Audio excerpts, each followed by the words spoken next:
Hippolyte de Rome est un auteur du IIIe siècle après Jésus-Christ. Dans un ouvrage, il rapporte que Zénon et Chrysippe, les fondateurs de ce courant philosophique que l'on appelle le stoïcisme, racontaient l'histoire suivante. Quand un chien est attaché à une charrette, s'il veut la suivre, il est tiré et il la suit, faisant coïncider son acte spontané avec la nécessité. Mais s'il ne veut pas la suivre, il y sera contraint dans tous les cas. De même, en est-il avec les hommes.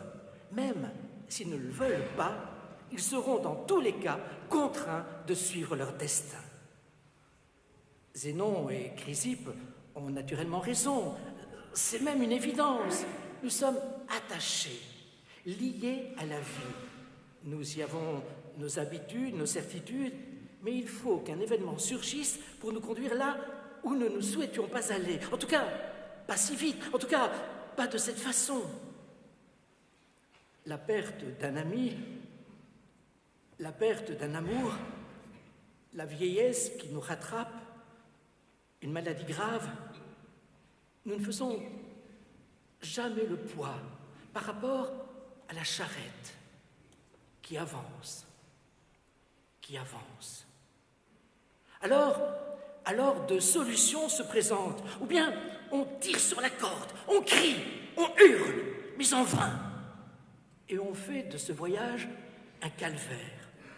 Ou bien on se résout et on accepte, on assume les choses que l'on ne peut pas changer.